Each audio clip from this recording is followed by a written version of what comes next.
Ես տեղում զգացի, որ այս միկրոֆոնները մի քիչ թույլ են, փորձում եմ շտկել։ Սիրելի հայրենակիցներ, առաջերտին պետք է շնորհակալություն հայտնեմ բոլոր ներկաններին, բոլոր նրանց, ովքեր նայում են այսօր այս հանդիպումը, բոլոր նրանց, ովքեր պայքարել են մեզ հետ այս տարիների ընթացքում, ձեր կամքի համար, ձեր պատրաստակամության համար, ձեր հայրենասիրության համար, նրա համար, որ դուք մտահոգված եք երկրի ապագայով,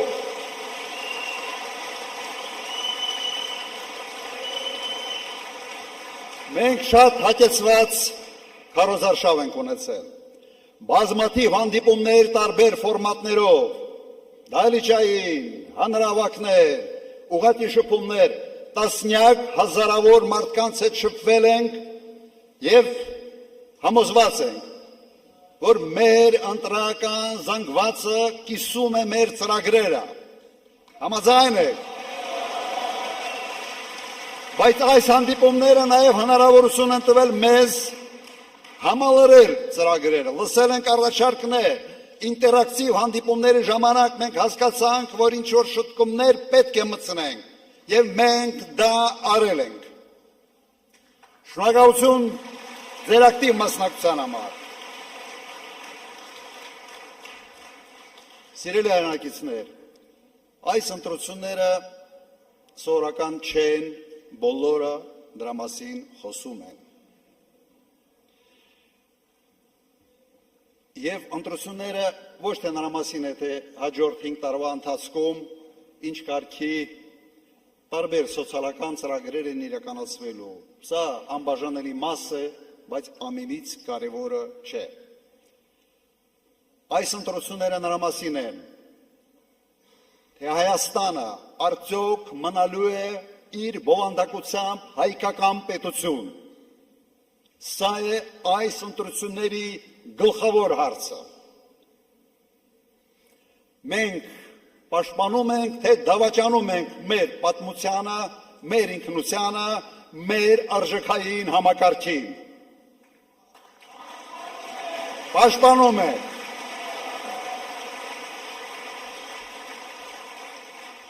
Այս ընտրությունները նրա մասին են, թե մենք պահպանում ենք մեր ինքնիշխանությունը, թե մենք դառնալու ենք թուրքական աշխարհի կցորդ եւ կատարելու ենք իրենց կամքը։ Ոչ ենք ասում դրան։ Այս ընտրությունները նաեւ Հայաստանի պատմության մեջ ամենից կեղտոտ, այլանդակ ընտրություններն էին։ Եվ այդ կեղտի եւ այլանդակության հեղինակը այս իշխանությունն է։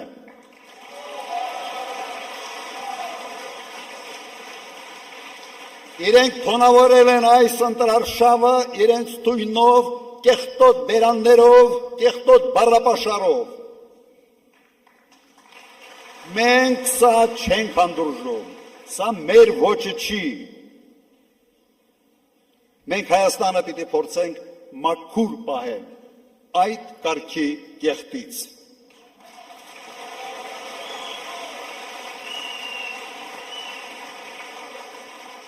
Ոչ մի ընտրություն Հայաստանի պատմության մեջ չի զուգորդվել այս քանակի ձերբակալություններով, կալանքներով, տարբեր կարգի ճնշումներով, ծեծով եւ այլ, եւ այս ամենի հեղինակը այս իշխանությունն է, որը եկել է ժողովրդարության կարգախոսներով, բայց դարձել են ուղղակի բռնապետական ոչ ունեցող իշխանություն։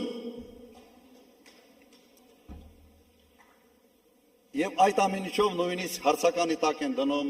արդյունքների լեգիտիմությունը։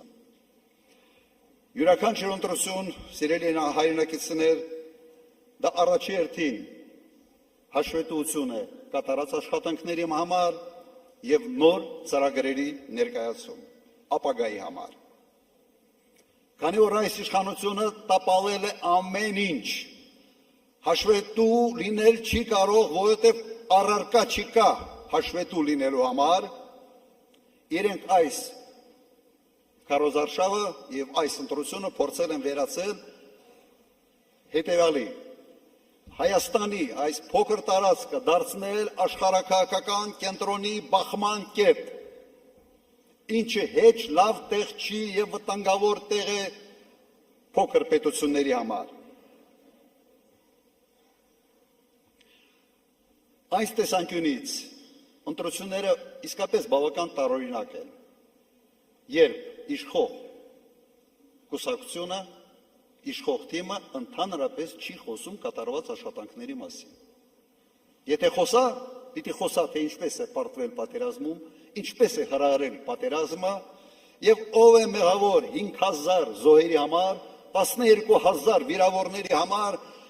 կորցրած տարածքների համար, կորցրած Արցախի համար եւ 150,000 փախստականների համար։ Դրան գումարեք առնվազն 80 միլիարդ դոլարի վնաս, որը հասցվել է հայ ժողովրդին, հայությանը։ Բոլորդ գիտեք ով է մեղավոր։ Գիտեք։ Հիմա դրա մասին իրենք պետք է գան եւ հաշվետվություն տան մեր ժողովրդին։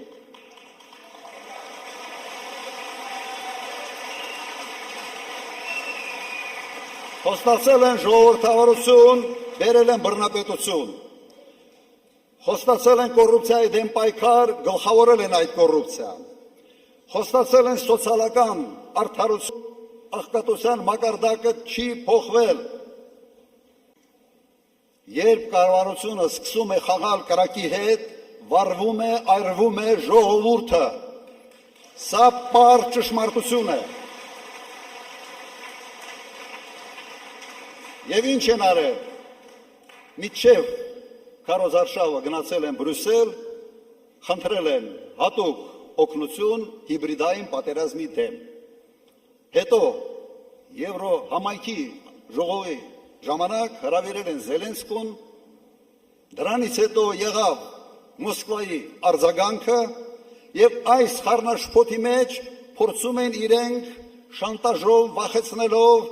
տարանջատելով մարդկանց քվեններ շահել։ Սա այն ճանապարհը չի, որով պատասխանատու իշխանությունը պետք է վարվի սեփական ժողովրդի հետ։ Սա լրիվ այլ ճանապարհ է։ Մեր մոտեցումը հստակ է։ Մենք եւ միայն մենք Հայաստանում, Հայաստանի քաղաքացիները պետք է որոշենք Հայաստանի ապագան։ Համաձայն եք։ Մեր արտաքին քաղաքականությունը պետք է բացառի գերտերությունների, հակասությունների վրա խաղը, վտանգավոր խաղը, որովհետև այդ հետևանքների համար գինը միշտ տալիս է ժողովուրդը։ Մենք պետք է հետևենք շատ պարզ մոդելի եւ ոչ թե կամ, սա է մեր հաջողության գրավականը։ Եվ ես դա կարող եմ անել եւ ցույց եմ տվել, որ ոնց է դա կարելի հաջողությամբ իրականացնել։ Մեր պարագայում ժողովուրդը ի վիճակի է լինելու փող աշխատել հսկայական ԵՏՄ-ի շուկայում եւ ի վիճակի է լինելու այդ փողը ծախսել աշխարհով մեկ, ով որտեղ ուզում է, ուզում ես Դուբայ, ուզում ես Եվրոպա, որտեղ ուզում ես, ավելի լավ է ծախսել Հայաստանում։ Նիկոլի կողմից ստեղծված պրոբլեմը ես ի վիճակի եմ լուծել մեկ օրում։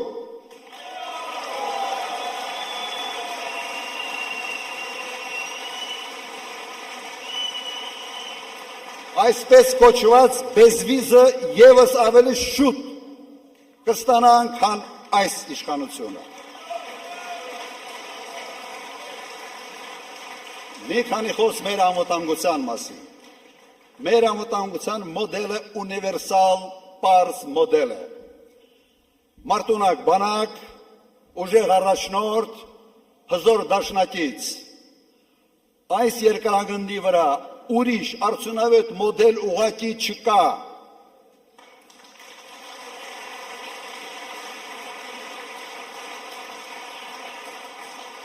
Եվ ես երաշխավորում եմ,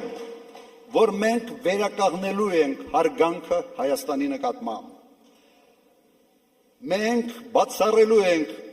այն կարգավիճակը, որը այսօր ցավոք Հայաստանը ստացել է։ Սա նվաստացնող նիկոլական մոդել է։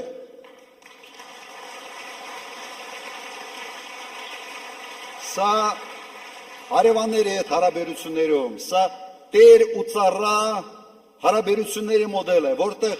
տերը Ալիևն է, ծառան Նիկոլն է։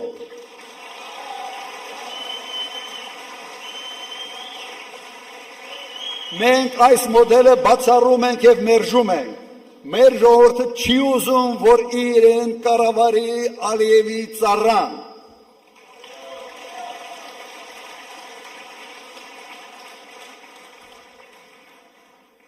Այն մարդը, որը բերել է Արցախյան պատերազմ, կորուստ, սարսափելի հետևանքներով, իրավունք չունի նույնիսկ խաղաղություն բառը օգտագործել։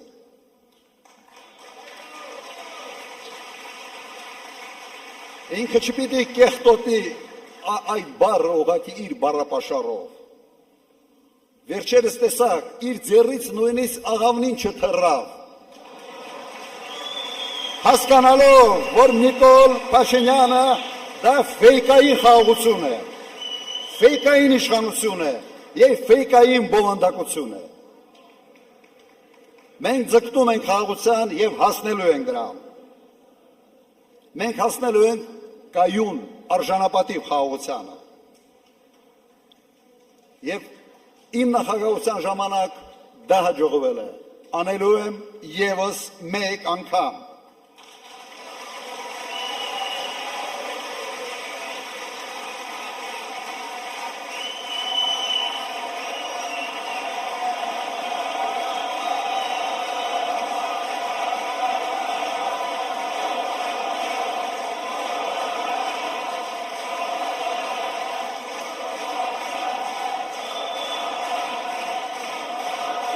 Խաղաղության պայմանագիրը ստորագրվելու է հավելվածներով, որոնցով երաշխավորվելու է այդ խաղաղությունը։ Վստահ եղեք, դա հնարավոր է անել և մենք անելու ենք։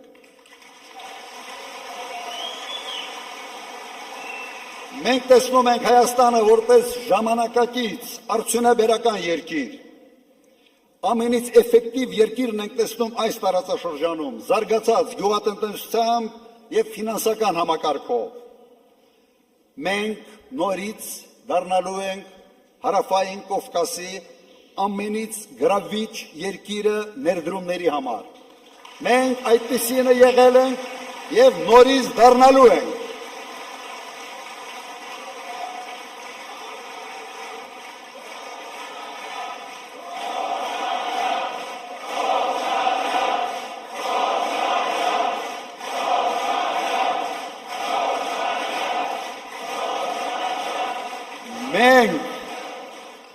Մենք չենք պայքարելու սեփական պատմության հետ, Արարատի հետ,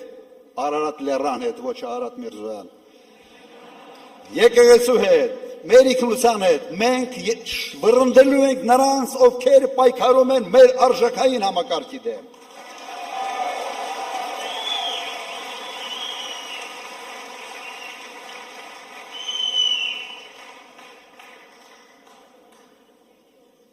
Վստահաբար խոստանում եմ, որ մենք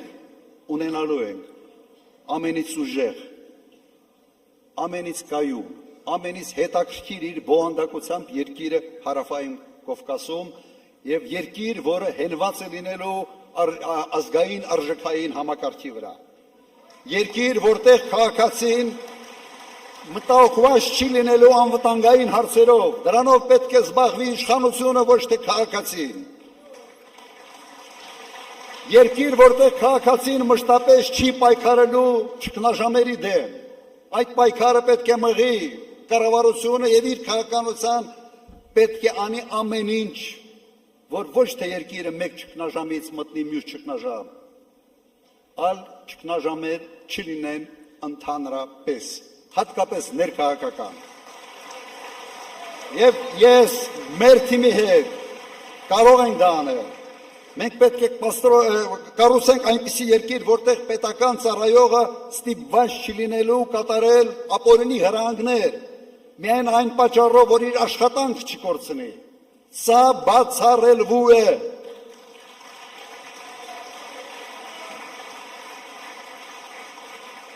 Ժողովուրդ ջան, Հայաստանում չկա ոչ մեկը, ով ունի իմ փորձը անվտանգային հարցերում, պետական կառավարման հարցերում, նաև խոշոր բիզնեսում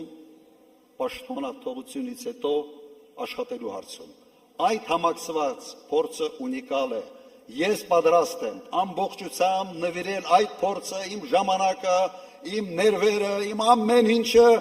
մեր երկրի հաջողությանը։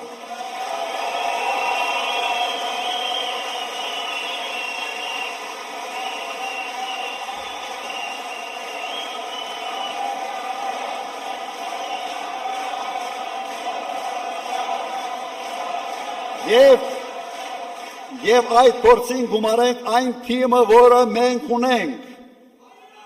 Խելոք, կիրթ, համարձակ, վախ չունեցող թիմ, որը պատրաստ է արհեստավարժորեն եւ համարձակ ձևով շարժել երկիրը առաջ։ Մենք պատրաստ ենք վերցնել պատասխանատվությունը մեր երկրի ապագայի համար եւ դա անելու ենք։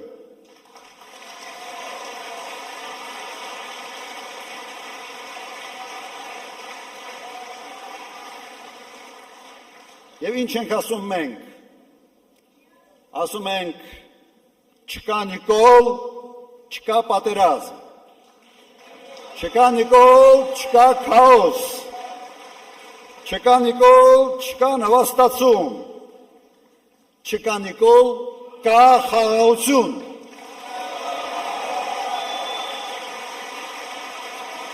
Ուրեմն, ինչ ենք անում հունիսի 7-ին, Համար 17, բոլորս միասին, հունիսի 7, համար 17, հունիսի 7, համար 17, հունիսի 7, համար 17, բրավո, ծերծավտան, ունակավություն,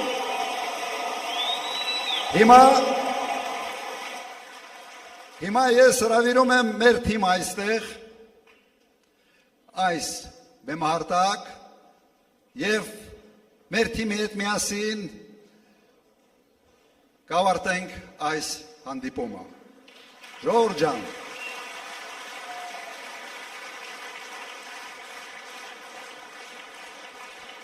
միջև թիմը գա այստեղ, մի բան պատմեմ, միջև թիմը հավաքվի այստեղ, մի բան պատմեմ, դա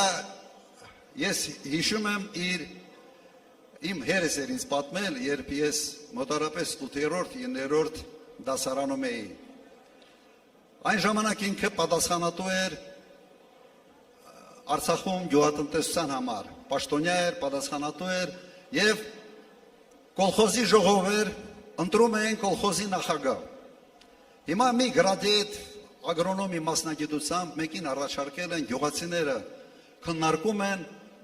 ընտրեն, չընտրեն, ինքը փորձում է ծրագրեր ներկայացնել և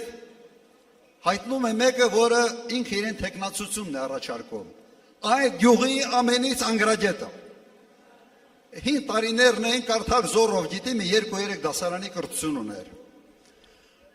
Հիմա գյուղով մեկ փորձում են այդ մարդու համոզել, ասեն, լսի, ստե կրթությունը պետք, ագրոնոմիա կա, պիտի հասկանաս եւ այլ, գլուխը չի մտնում, վերջում գիտեք իր ամենից մեծ համոզիչ արգումենտը որն էր։ Ասում է ինչ է, վախենում եք Վիլիսից ընկնեմ։ Ուրեմն այդ մարդու պատկերացման մեջ կոլխոզի նախագահի գործը Վիլիսով ֆրֆռալն էր։ Նույնն է այսօր Նիկոլ Փաշինյանի եւ իր թիմի պատկերացումը պետական կառավարման մասին։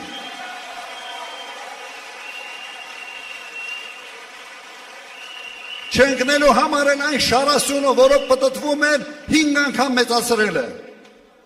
Ձեր փողերի հաշվին, հարկատունների հաշվին։ Հիմա թիմը ինչի չի գալիս։ Ես մի քիչ զբաղեցրեցի մեր թիմակիցներին։